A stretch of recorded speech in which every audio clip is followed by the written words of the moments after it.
morning, students. Okay, today I have a fantastic class for you guys. You love learning new vocabulary, right? Well, today we're going to learn some new phrasal verbs. Phrasal verbs, yippee! So we put any verb and any particle together and it makes a phrasal verb. I never know what they mean, but I think they're really fun to make. Get in, get out, get on, get off, get around, get about, get under, get over, get enough.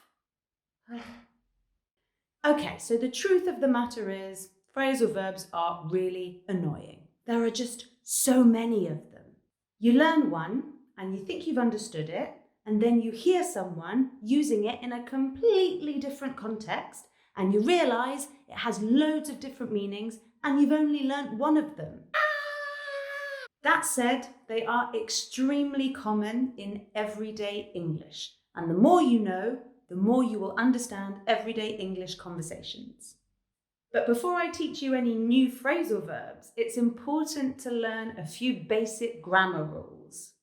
Grammar. I know. But listen, the rules are quite simple, okay? Just give me 5 minutes to explain. Let's start with a quick exercise. Think about the phrasal verb take off. Have a look at these 6 sentences and tell me which ones are incorrect. The plane took off. Took the plane off. She took off her jacket. She took her jacket off. She took off it. She took it off.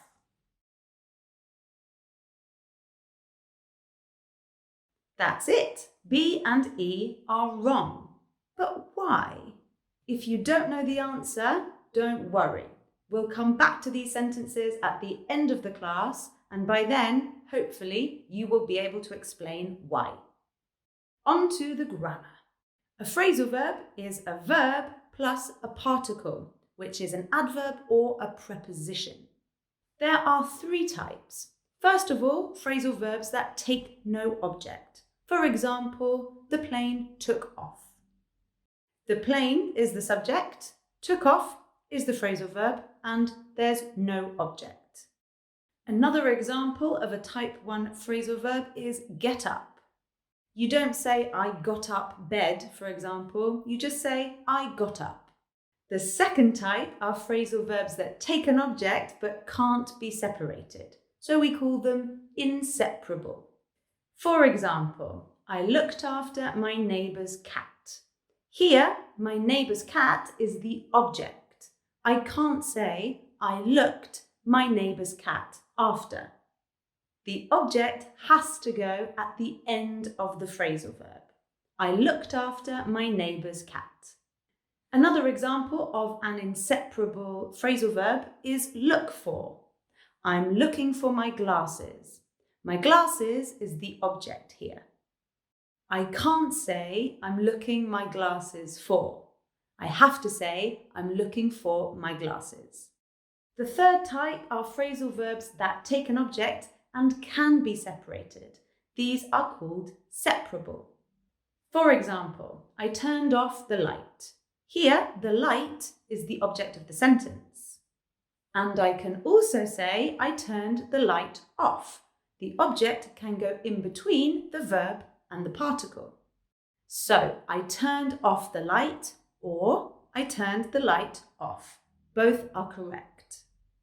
But if the object becomes a pronoun, the pronoun for the light is it, then this must go in the middle. It has to go in between the verb and the particle. I turned it off, not I turned off it. Why? I don't know. But it's an important rule, so make sure you learn it. Now, here's a good trick. If you see a phrasal verb for the first time and you're not sure what type it is, have a look in a dictionary. Yeah, I mean an actual dictionary. If you have to use an online one, I recommend using the Cambridge Advanced Learners Dictionary. For example, wake up. Now you won't see STH, something, or SB, somebody, written anywhere. And this is because it takes no object. So this is the first type of phrasal verb. If, on the other hand, you see the STH or SB written at the end of the phrasal verb, for example, look forward to something, then you will know it's a type 2, which is a phrasal verb that takes an object but can't be separated. And then if you see STH or SB written in the middle of the phrasal verb, in between the verb and the particle, for example, pick something up, then you will know it's the third type of phrasal verb that takes an object and can be separated.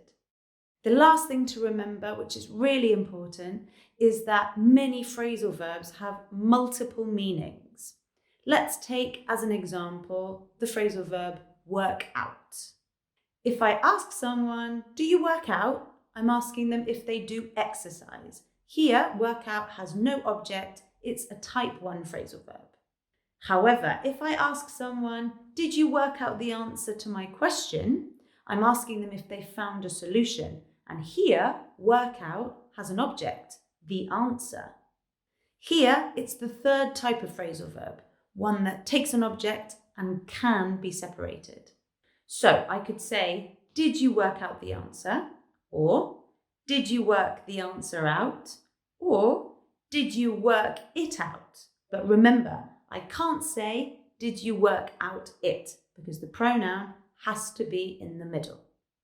So if we go back to those 6 sentences, the plane took off, took the plane off, she took off her jacket, she took her jacket off, she took off it, she took it off. Can you now answer why B and E are wrong?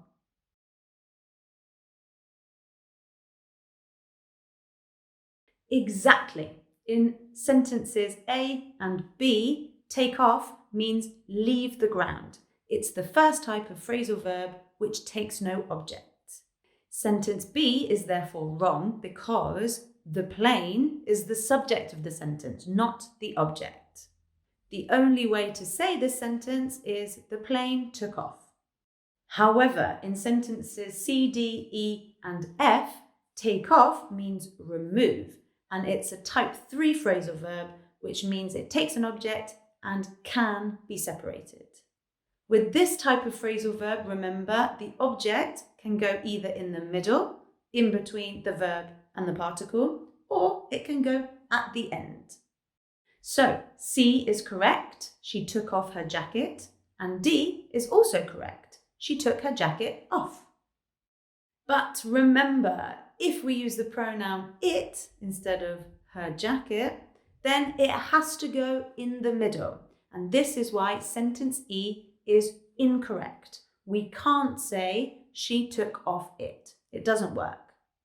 F, on the other hand, is correct because the pronoun is in the middle. She took it off.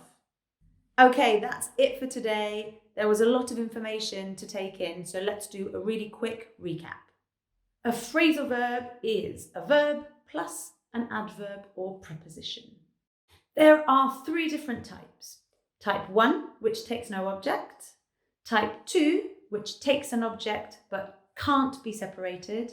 And type 3, which takes an object and can be separated.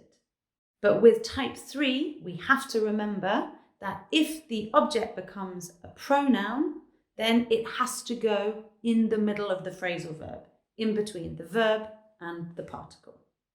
Okay, be sure to subscribe if you haven't already, because next week I'm going to be looking at some useful phrasal verbs that you can use in the workplace. So you don't want to miss out on that. Notice that I just finished with a type 2 phrasal verb there. Don't say I'm not good to you guys. Have a lovely week, everyone. Bye.